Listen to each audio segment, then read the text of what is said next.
Morning. Welcome back to Ladies Olive. Today I thought I'd take you guys along. Today I'm bottling up the lard. I rendered down a 5-gallon bucket of hog fat. So we always make our own lard every year because we always raise hogs. So I guess the first thing I gotta do is I gotta sterilize my bottles, my mason jars.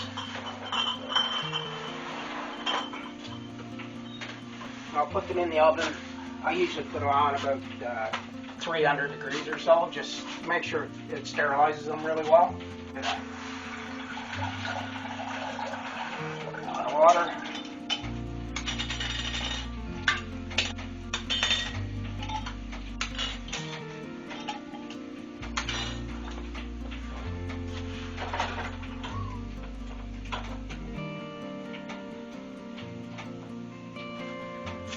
Now I did do a video on how I do my lard. I did that quite a while ago. But today I'm just going to show you guys how I bottled it. I do my rendering in a slow cooker. It usually takes me about 2 days to do it because I like to do it on a low heat. Because, I mean, we use our lard for baking, and, well, we use it for whatever you would use lard for. Our stuff's organic, so we don't like to buy that stuff from stores, or we just don't buy it from stores, I should say. We try not to buy too much from stores. We try to use, well, we try to produce everything that we use on the homestead. For us, that is a part of being homesteading, is trying to be as self-sufficient as possible. Like even when I use when I'm slaughtering and butchering the hogs, every part that we don't use, we save it for the dogs. So yeah, my dogs have been eating real well for the last week or so. We'll usually put up small bags of scrap material that comes from the hogs, and we'll freeze it, and then what we'll do for our dogs is we usually put it in a pot of boiling water for about 2 or 3 minutes, just enough to make sure it's thawed. We try not to cook it right through, and we mix it into our dog's kibble.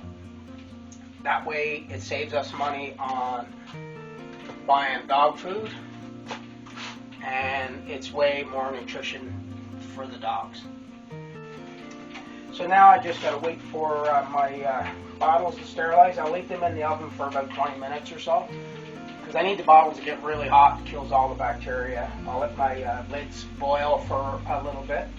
And I think my lard, yeah, it's pretty much ready. I just got to skim off the top a little bit. And I'm going to show you guys how I actually bottle, or how I actually put my lard in my bottle. It's a bit messy. Yeah, my mason jars are ready to come out now. They've been in there for about 20-25 minutes, so they're pretty much sterilized. And same with my lids. The water's been boiling for probably 10 minutes. So everything's sterile. The lard is melted down now, and it's ready to be bottled. I'm going to show you guys exactly what it looks like in the pot itself. So that's the lard rendered. The beep is just my coffee percolator telling me that it's almost ready to shut off. First thing I'm going to do is turn the oven off.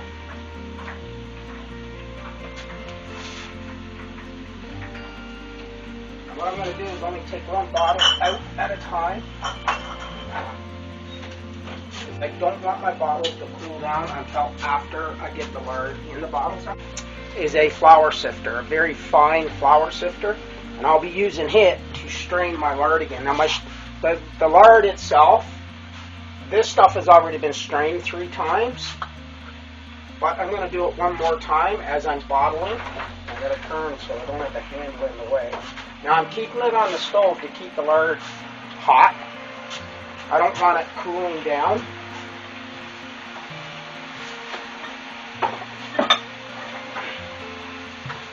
And like I said, this is a messy job. But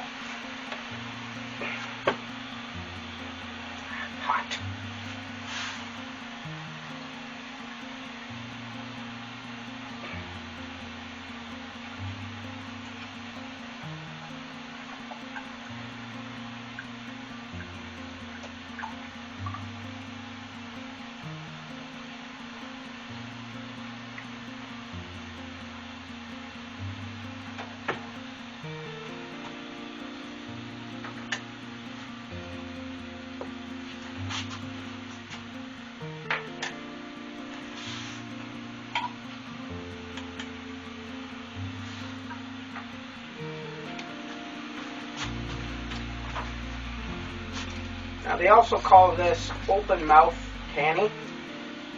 Technically, really, all it means is that the liquid's hot, the bottle's hot, and you put it together, and that's pretty much it. That's what they call it.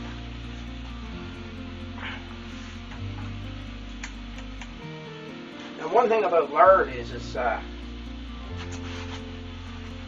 it will last a long time, even if it's not sealed in a mason jar or open mouth bath. It will last, 6 months as long as you keep it in a cool area, maybe even longer.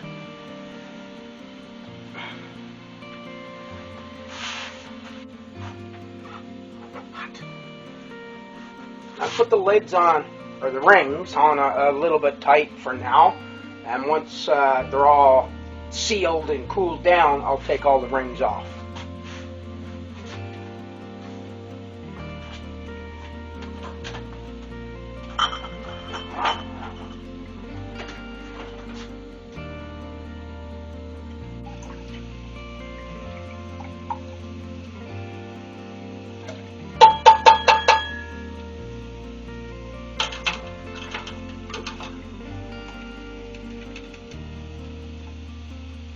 Now I only fill up my mason jars to where the spout of the bottle actually starts. It's down about 3/4 of an inch from the top. It just gives it a bit of an airspace.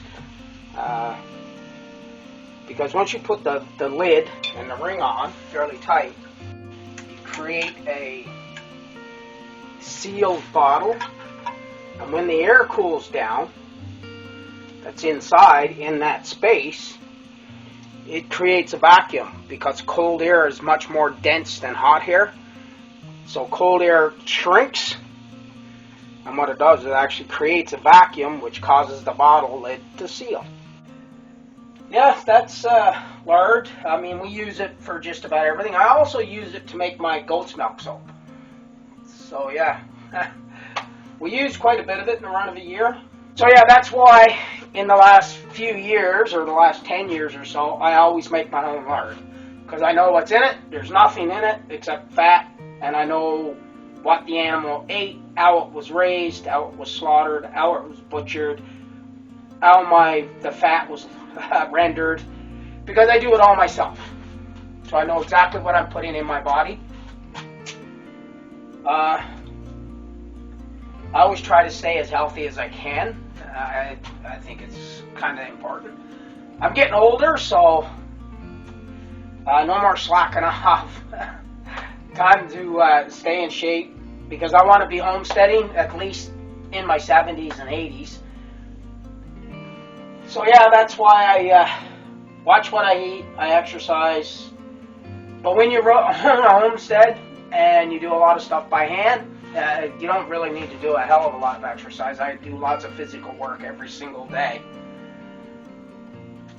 So yeah, if you got anything out of the video, I know it wasn't much of a video, it wasn't very informative, but I just wanted to show you guys how I did the mason jars with my lard. This is probably enough to last us probably a year, because I mean, we don't, like, this is better than processed oil that you buy, like vegetable oil, but it's still fat. I mean, it's still lard, right? So we don't eat a lot of it. My wife uses it like in her baking and stuff like that. We use it for our French fries, which we probably only eat that 4 or 5 times a year. That's it. It's a treat. I mean, I love French fries. I just don't eat them. There's just too many carbs in them. But I can't say I don't eat them at all, because I do enjoy them. Maybe once every couple of months. Alright, I gotta stop rambling. So yeah, thanks for watching. If you liked the video, hit that like button. Maybe leave a comment. Maybe consider subscribing. Hit that bell notification so you don't miss any of my upcoming videos. And thanks for watching.